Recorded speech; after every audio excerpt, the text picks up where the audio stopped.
the palpable frustration and simmering anger within the Grenfell community are boiling over, fueled by a profound sense of betrayal and a chilling fear that the horrific events of June 2017 are being deliberately relegated to the dusty recesses of collective memory. Grenfell United, the voice of the bereaved and survivors, vehemently asserts that their pleas and concerns have been systematically ignored, their anguish dismissed as mere background noise in the relentless churn of political machinations. The announcement by Deputy Prime Minister Angela Rayner, made during a Wednesday meeting, that the 24-story Grenfell Tower, the site of a tragedy that claimed 72 lives, will be completely demolished to ground level, has ignited a firestorm.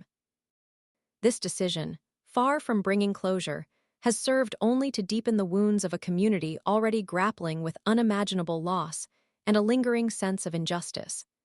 The announcement has been met with widespread condemnation, accusations of government apathy, and a stinging indictment of a system seemingly deaf to the suffering of its citizens. The bereaved and survivors, many of whom have tirelessly fought for justice and accountability in the years since the fire, feel that their voices have been not merely unheard, but actively silenced.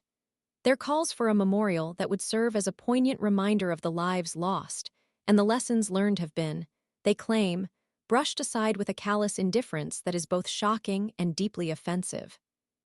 While an official update is anticipated on Friday, the government's previous commitment to maintain the status quo at the West London site until the 8th anniversary of the disaster now rings hollow, a cynical promise casually discarded in the face of mounting pressure.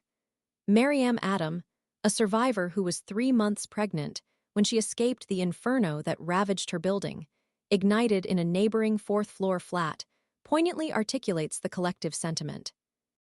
She insists that the skeletal remains of Grenfell Tower must stand, a stark and unflinching testament to the catastrophic consequences of negligence and corporate greed. It is a permanent monument, she believes, not just to those who perished, but to the systemic failures that paved the way for this unspeakable tragedy. The towering structure, scarred and blighted, should serve as a constant reminder to those responsible, those who prioritized profit over safety, those who cut corners and turned a blind eye to the warnings.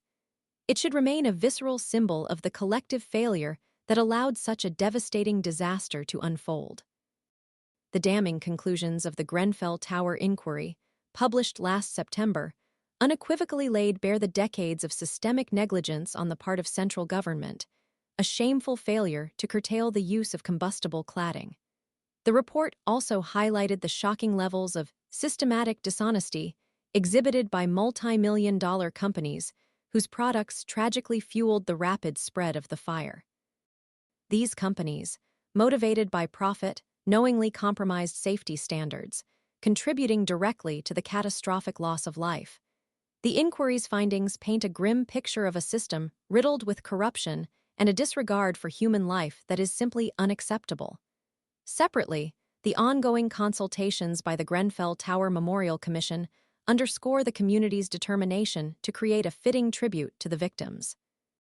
However, the overshadowing debate surrounding the demolition of the tower itself casts a long shadow over these efforts. The proposed demolition plan, perceived by many as an attempt to erase the physical manifestation of this tragedy, threatens to undermine the very essence of the memorial project. It risks diminishing the enduring significance of Grenfell Tower as a somber reminder of the need for lasting change and the imperative to ensure that such a catastrophe never happens again.